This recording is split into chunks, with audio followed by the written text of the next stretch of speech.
Good afternoon, everyone. Good afternoon. We have a lot of news today, and I have quite a few announcements for you, so let's get to it. First, on behalf of the President and the White House, we express our deepest condolences to the family of New York police officer Islam, who made the ultimate sacrifice in defense of his fellow New Yorkers. As the funeral services are held in New York City today, everyone at the White House is keeping the officer's family, friends, and fellow NYPD law enforcement officers in our thoughts and prayers. The President has always, and will always, proudly stand with our men and women in blue. May God bless Officer Islam and the other individuals who were tragically killed in this senseless act of violence. In other news, President Trump's working visit to Scotland was a huge success. In less than 48 hours, President Trump brokered the biggest, most impactful trade deal in history and prevented a war in Asia for the second time since he took office. We have never had a president who wields the full power of the United States to negotiate good deals for our country and its people like President Trump. This is what maximum leverage looks like. On the peace front, President Trump helped deliver an immediate and unconditional ceasefire between Thailand and Cambodia. The two countries were engaged in a deadly conflict that had displaced more than 300,000 people until President Trump stepped in to put an end to it. The president spoke directly on the phone with the acting Prime Minister of Thailand and the Prime Minister of Cambodia to inform both leaders that unless they brought their conflict to an end, there would be no trade discussions or agreements with the United States. Almost immediately afterward, a peace was brokered that will save thousands of lives and allowed for trade negotiations with these countries to resume, and they have. The president has now ended conflicts between Thailand and Cambodia, Israel and Iran, Rwanda and the Democratic Republic of the Congo, India and Pakistan, Serbia and Kosovo, and Egypt and Ethiopia. This means President Trump has brokered, on average, about one peace deal or ceasefire per month during his 6 months in office. It's well past time that President Trump was awarded the Nobel Peace Prize. I know the topic of Israel is on everyone's mind. I have an update from Special Envoy Steve Witkoff, who I got off the phone with this morning. Special Envoy Witkoff and Ambassador Huckabee had a very productive meeting with Prime Minister Netanyahu and other officials today in Israel on the topic of delivering much-needed food and aid to Gaza. President Trump is a humanitarian with a big heart, and that's why he sent Special Envoy Witkoff to the region in an effort to save lives and end this crisis. Tomorrow, Special Envoy Witkoff and Ambassador Huckabee will be traveling into Gaza to inspect the current distribution sites and secure a plan to deliver more food and meet with local Gazans to hear firsthand about this dire situation on the ground. The Special Envoy and the Ambassador will brief the President immediately after their visit to approve a final plan for food and aid distribution into the region, and we will provide more details for all of you once that plan is approved and agreed on by the President of the United States. On the trade front, the President secured a historic trade agreement with the European Union that puts America first and fundamentally strengthens the economic relationship between the two largest economies in the world. This deal delivers on two of President Trump's core promises on trade, supercharging America's manufacturing capacity and opening up foreign market access to American businesses. The deal guarantees that American businesses will have unprecedented levels of access to the European Union markets to export our American-made goods. Also, as part of this agreement, the EU will purchase $750 billion in U.S. energy to strengthen our energy dominance, reduce European reliance on adversarial sources, and narrow our trade deficit with the EU. The EU will also make new investments of $60 billion in the United States, in addition to the more than $100 billion the EU companies already invest in the U.S. every year. All of these massive purchases and investments will happen by the end of 2028. What we are watching is President Trump rebuilding the greatest economy in the history of the world and simultaneously proving the so-called economic experts wrong at every turn. Media pundits said a trade deal with the EU this monumental and beneficial to America would be impossible, but President Trump made it happen. The so-called economic experts repeatedly said that the American economy would be in a recession this summer. Well, summer is here, it's almost over, and that recession does not exist. Yesterday, in fact, real GDP growth in the second quarter increased at a 3.0% annual rate, significantly above expectations. President Trump's America First policies are driving economic growth, as he always said they would. And this growth is being driven by the private sector, not the government. Federal government spending fell for a second straight quarter, while real business fixed investment rose by nearly 2% following its first quarter surge. President Trump is right-sizing government spending, reversing the damage done by the Biden administration, and allowing the private sector to flourish. The same so-called experts claimed that President Trump's tariffs would spike inflation and hurt American consumers. But consumer spending growth just accelerated, and inflation remains right on track. For the past 5 straight months, core inflation has come in below market expectation and remains in line with the Fed's 2% inflation target. Meanwhile, customs and tariff revenues have already totaled more than $150 billion since President Trump took office, leading to the first June budget surplus in nearly a decade. Those revenues will skyrocket even further starting tomorrow when new reciprocal tariff rates take effect. President Trump is restoring America's economic sovereignty by reducing our reliance on foreign countries, boosting investment in the U.S. to the tune of trillions of dollars, and creating hundreds of thousands of high-paying jobs for the American people. With America finally put first on trade and the largest middle-class tax cuts in history and other pro-growth provisions of the One Big Beautiful Bill beginning to take effect, the American economy will boom like never before over the course of the next 3.5 years, thanks to the president's vision. Finally, as you all know, the president signed an executive order earlier this year to solve the problem of exorbitant pharmaceutical pricing. According to recent data, the prices that Americans have been paying for brand name drugs are more than 3 times the price other similarly developed nations pay. The president is determined to solve this problem and took further action today. He has signed 17 letters to pharmaceutical companies' CEOs. And I would like to read you one of these letters to the CEO of Eli Lilly. All of these letters will be provided to you following this briefing. This is to the CEO of Eli Lilly from the President of the United States. On May 12, 2025, I signed an executive order delivering most favored nation prescription drug pricing to American patients to stop global freeloading and guarantee that Americans pay the same prices enjoyed by other developed nations. Right now, brand name drugs in the United States are up to 3 times higher on average than anywhere else for the identical medicines. This unacceptable burden on hardworking American families ends with my administration. Most proposals the Trump administration has received to resolve this critical issue promised more of the same, shifting blame and requesting policy changes that would result in billions of dollars in handouts to industry. Moving forward, the only thing I will accept from drug manufacturers is a commitment that provides American families immediate relief from the vastly inflated drug prices and an end to the free ride of American innovation by European and other developed nations. Accordingly, I'm calling on Eli Lilly and Company and every manufacturer doing business in our great country to take the following actions within the next 60 days.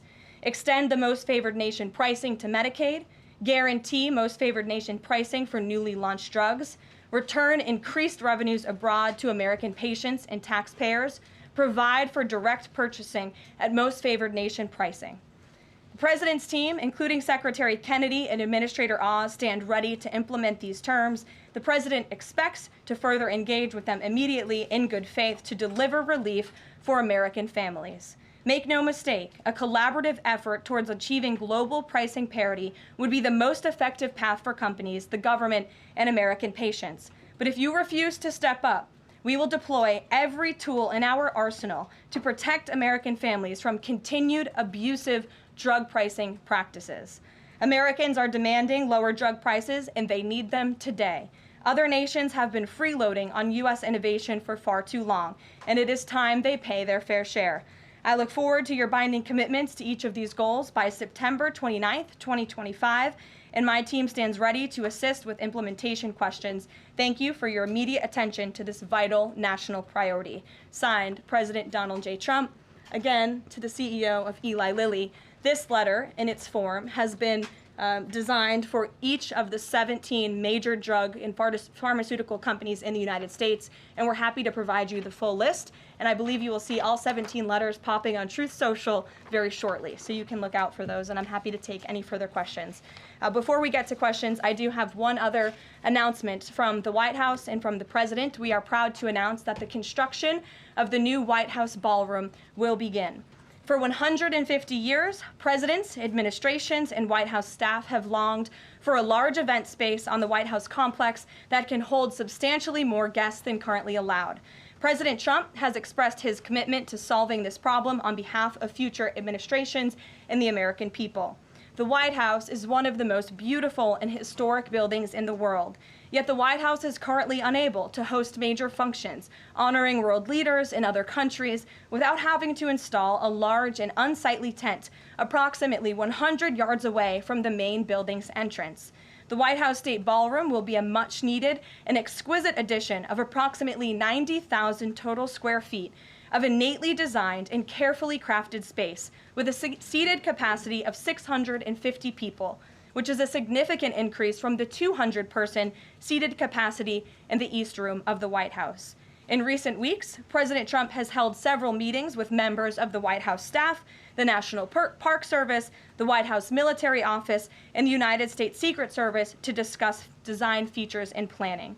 President Trump has chosen McCreary Architects as the lead architect, which is well known for their classical architectural design and based right here in our nation's capital. The construction team will be headed by Clark Construction, and the engineering team will be led by AECOM. The project will begin in September 2025, and it is expected to be completed long before the end of President Trump's term. President Trump and other donors have generously committed to donating the funds necessary to build this approximately $200 million structure. The United States Secret Service will provide the necessary security enhancements and modifications. The White House Ballroom will be substantially separated from the main building of the White House, but at the same time, its theme and architectural heritage will be almost identical. The site of the new ballroom will be where the small, heavily changed and reconstructed East Wing currently sits. The East Wing was constructed in 1902 and has been renovated and changed many times, with a second story added in 1942. White House Chief of Staff Susie Wiles has provided the following statement. President Trump is a builder at heart and has an extraordinary eye for detail. The President and the Trump White House are fully committed to working with the appropriate organizations to preserve the special history of the White House while building a beautiful ballroom that can be enjoyed by future administrations and generations of Americans to come. In the White House, we will continue to provide the American public and all of you in the press with updates on this project at whitehouse.gov/visit. And if you go there shortly, you will be able to see renderings and visuals of what this ballroom will look like, both the exterior and the interior. I have provided some photos for all of you in the room today. This is the interior of the ballroom space. It's quite beautiful. And then this is the exterior of the ballroom space. As you can see, it will come off of the executive mansion as it sits today, and the East Wing will be modernized and renovated. We're happy to answer any further questions on that, Jennifer. Since you're so eager, I will go to you, but first, as always, I want to start with our new media seat, Ben Weingarten. Why don't you go ahead, Ben? Thank you. In light of the release, the declassification of the annex to the Durham report today, beyond any potential prosecutions, the outcomes of which will likely be uncertain, what does the President believe justice for Russiagate ought to entail? Might it include restitution for those whose lives were upended as a consequence of Russiagate, and perhaps a major reorganization of the national security apparatus? Well, I think a major organization of the national security apparatus, at least here at the White House within the National Security Council, has indeed taken place, and the President entrusts his current CIA director, John Ratcliffe, and our ODNI director, Tulsi Gabbard, to make the necessary changes to ensure classified intelligence, especially that could implement or hurt the national security of our country does not make its way into the hands of irresponsible actors who want to politicize that intelligence for their own end. Since you brought up the declassification report that was put out by Senator Grassley today, I'm glad you brought it up because this should be a story every outlet in this room should be covering.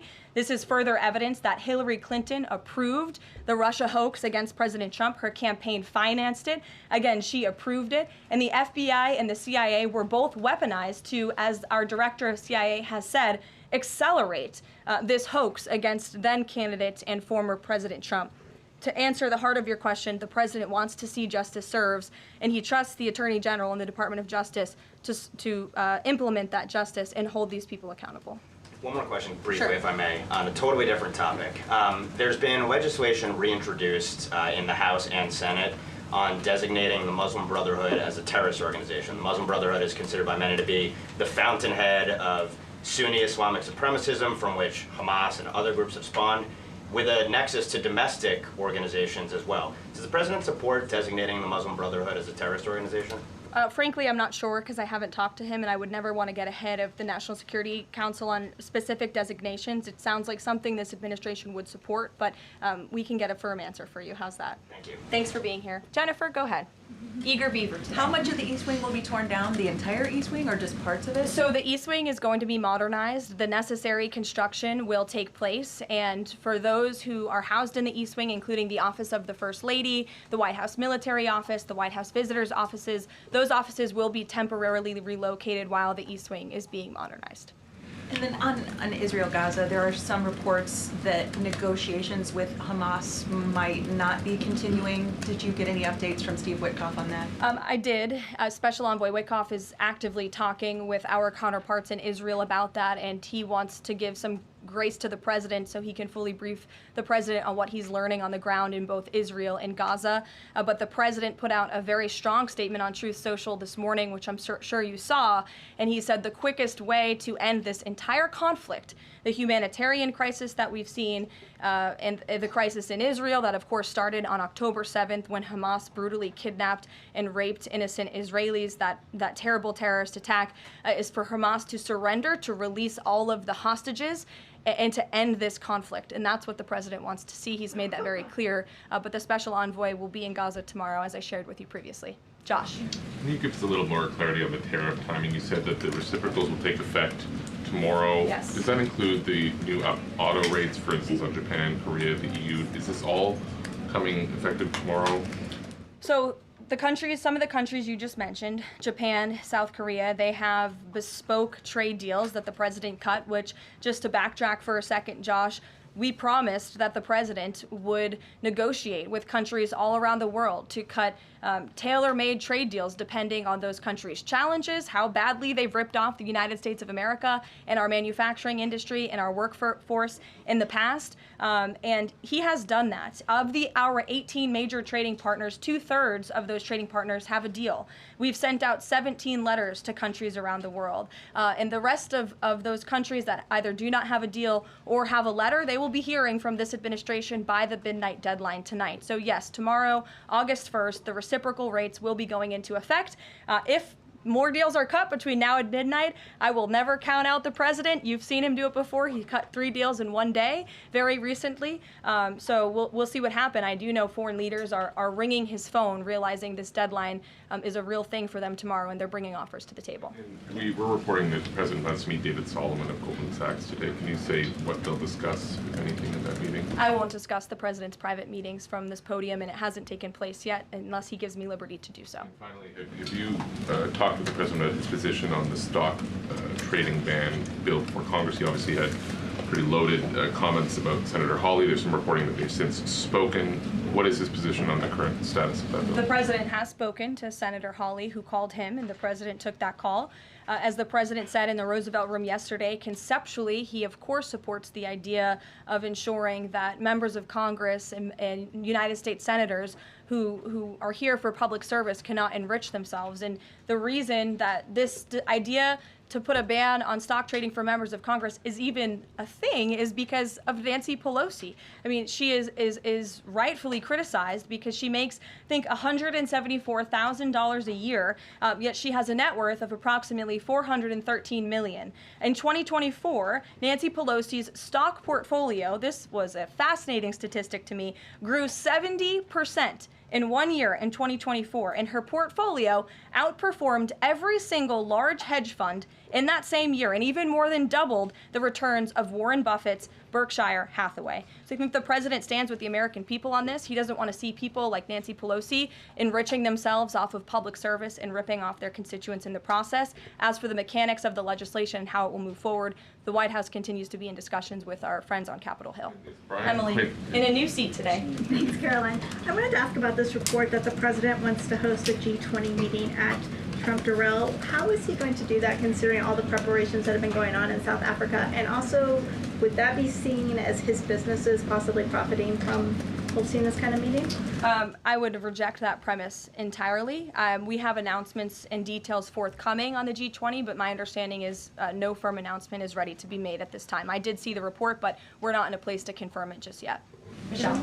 Just on the tariffs, what are the logistics for imposing those? Does the president have to sign an executive order tonight? What's the timing of that? Yes, and he will be signing an executive order at some point this afternoon or later this evening. And as always, we'll keep you posted when that happens, and it will be released from our office. And there's some of these countries that have they all had contact with U.S. officials, or are there some countries that are going to get letters that have had no opportunity to negotiate with the United States? Well, there's a lot of countries that I know have reached out. I believe it's upwards of 200 countries around the world have reached out to the trade and tariff team.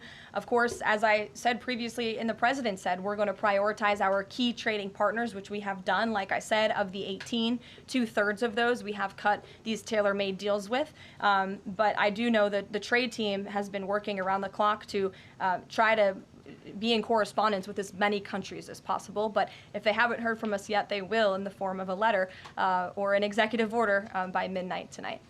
We'll go to the back.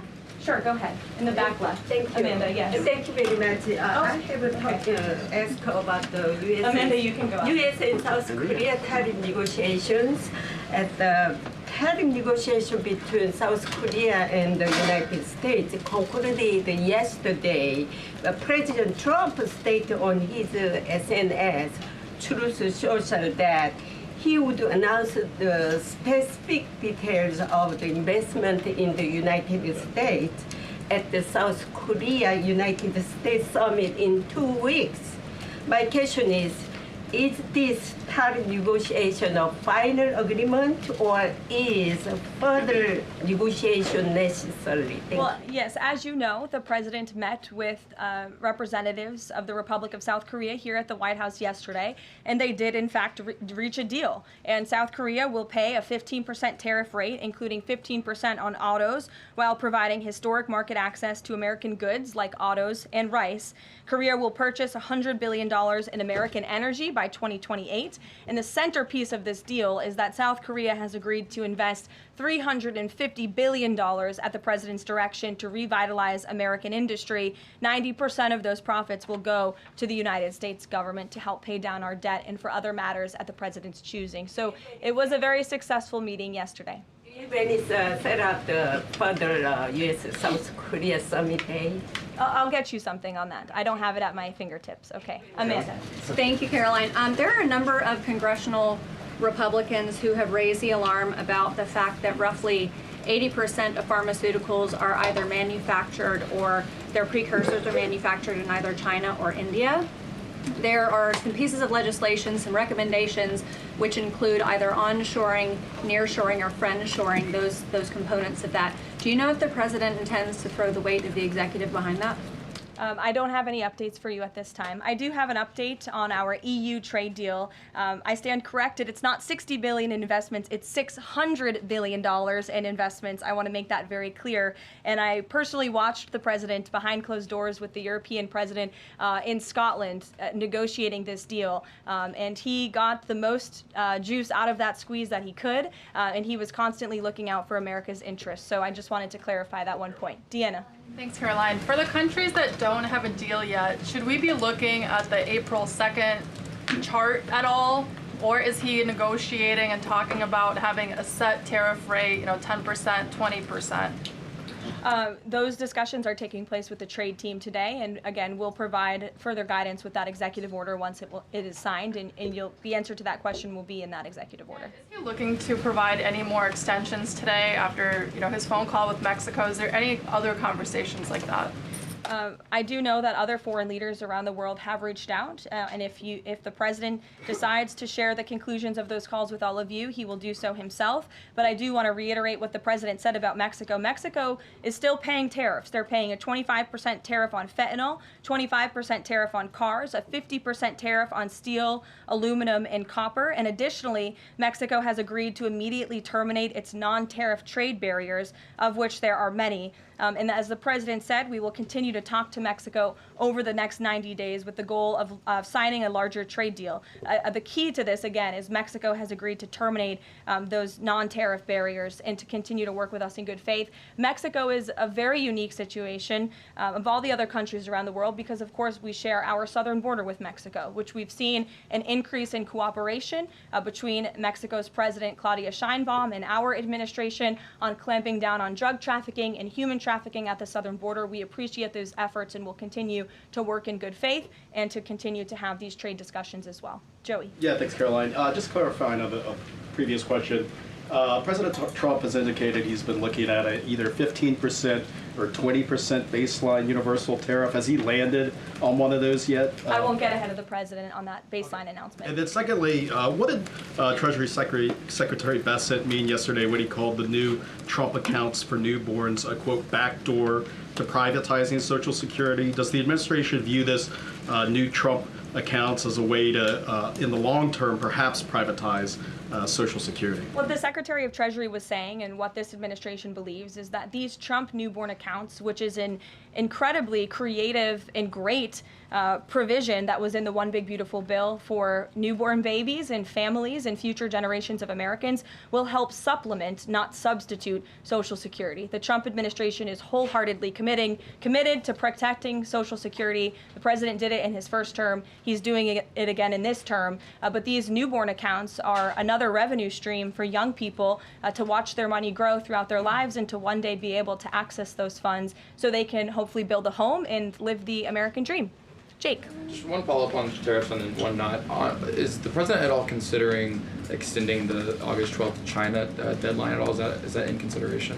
So look, on China, you heard from the president on Air Force One when we were returning from Scotland. You've heard from the Treasury Secretary as well, Ambassador Jameson Greer. They just spent 2 days in Geneva for their third round of talks with China. And the current policy, the current trade program that we have going with China right now, as it stands, will decrease our deficit by $5 billion this year. So we are moving in the right direction when it comes to China. And Secretary Bessent and Ambassador Greer continue to be in direct communication with our Chinese counterparts. But is the deadline, is it an extension on the table potentially from that August 12th deadline as it stands? I don't think so, but I'll let the Secretary of Treasury speak on that because he's leading these negotiations. Reagan, go ahead.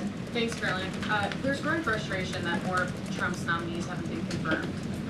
Why does the president think Senate Republicans are so behind, and has he had any further conversations with Leader Thune about it? The president has had many conversations with his friends in the United States Senate about advancing his nominees, his judicial nominees through this process. It is critical that we get these good attorneys in these positions so that we can end the weaponization of justice, so we can have true law and order in our country. It's unfortunate the Democrats are playing political games, but the president has made it clear to Senate Republicans they need to do everything in their power to advance the president's nominees as well. Kelly, go ahead. Caroline, thank you. 2 questions real quickly. Sure. Nigeria. Congressman Chris Smith, Republican from New Jersey, is calling upon the President of the United States to do something in terms of imposing perhaps sanctions on Nigeria for the persecution of Christians living in the northern part of Nigeria by radical Islamic groups. Has he contacted the President yet? And do you know if there's any action that the President will take? I'm not tracking a call between the president and the head of Nigeria. I know the president wholeheartedly condemns the persecution of Christians or, frankly, of people of any faith all over the world, but I don't have any updates for you in terms of sanctions in this part of the world. My second question, Caroline, deals with immigration here in America. As you know, a lot of deportation has been going on. ICE has been going after violent criminals that are here illegally, and rightly so. In the midst of that, there are some evangelical pastors who are stating that it may have gone to a point of being indiscriminate and actually getting innocent people, like members of the clergy. Has the president and has ICE looked at that to see how they can actually go after those violent criminals, but also make sure that members of the clergy are still not being deported? Well, look, the administration has always maintained the position that anyone who illegally crosses our nation's borders is subject to deportation. That's just the law of the land, and we must be a nation that enforces our laws. But the priority from ICE, of course, is to deport, detain, arrest, and remove violent illegal aliens and criminals from our country. And they have been doing that at the rate of thousands of illegal violent criminals every single week, especially in Democrat-run sanctuary cities where these illegal violent criminals have been given a safe haven and have essentially been immune from our nation's laws under the previous administration. That's not happening anymore because of this president and Secretary Noem in the Department of Homeland Security. And we are going to be a nation of laws. And as we've said repeatedly, if you came here illegally, you are subject to deportation. But the priority are those public safety threats that we must remove from our communities. Thank you so much, Caroline. Two questions. So what Hamas hardens its position and Israel provides aid? Do you have any new information on the hostages that need aid too? And second question, we heard President Trump criticize President Macron and Prime Minister Starmer for their statement about recognizing a Palestinian state. What is the president's position on recognizing a Palestinian state, and will he recognize Israeli sovereignty in Judea and Samaria? I can answer both of those questions for you. On the second question about a Palestinian state, the president expressed his displeasure and his disagreement with the leaders of France, the United Kingdom, and Canada. He feels as though that's rewarding Hamas at a time where Hamas is the true impediment to a ceasefire and to the release of all of the hostages. So to your first question, the president wants to see all of the hostages released. He cares deeply about this. He has met with many of the former hostages, many of the families of those who have loved ones who are still being held hostage in Gaza. I have met with them too. It is absolutely devastating what these poor people have been through, and the president is always thinking about them, and that's why he's designated his special envoy, Steve Witkoff, who's doing a tremendous job to release the hostages and to end this conflict. But the president has always said the last remaining hostages, now there are 20 living hostages in Gaza, will always be the hardest because Hamas is unfortunately using these innocent people as bargaining chips. But nevertheless, we are committed to seeing this come to an end. Elizabeth. Thanks, Caroline. Part of the settlement with Brown prohibits it from performing transgender procedures or prescribing hormone puberty blockers, that type of thing. Will eliminating these types of procedures be a priority for the Trump administration in negotiations with other universities? I can tell you that ending the chemical castration of children in our country is a priority of this administration. We've talked to many of these universities about it, but the president has also taken very strong action to cut off the funding for any medical institution in this country that provides those barbaric procedures. The Brown University agreement, since you brought it up, is yet another win to root out anti-Semitic behavior on our nation's college campuses and unlawful racial discrimination. Brown has agreed to no longer allow unlawful racial discrimination in admissions or university programming. They have agreed to provide access to all relevant data and information to rigorously assess compliance with its commitment to merit-based admissions, and they will pay $50 million over 10 years to state workforce development organizations that comply with anti-discrimination laws, supporting regional economic growth and career opportunities. Brown will also adopt the definitions of male and female from President Trump's executive order, defending women and gender ideology extremism for women's sports, programming, facilities, and housing. Brown will no longer perform gender gender reassignment surgeries on minors or prescribe them puberty blockers or cross-sex hormones. And Brown will take steps to improve the campus climate for Jewish students and combat anti-Semitism on their campus. This is yet another huge win for American students and for those who love our country and want to abide by our country's laws. On the topic of defending women from gender ideology extremism and helping women's sports, the president will be signing an executive order at 4 o'clock today with some very famous professional athletes whom I'm sure you all know. And that executive order will be focused on strengthening athletics in our country and making America healthy again. And we are going to re-implement the presidential fitness test in America's schools, which is, I think, something all Americans can get behind. So you'll hear from the president in 2 hours, and we will see you all there. Thank you.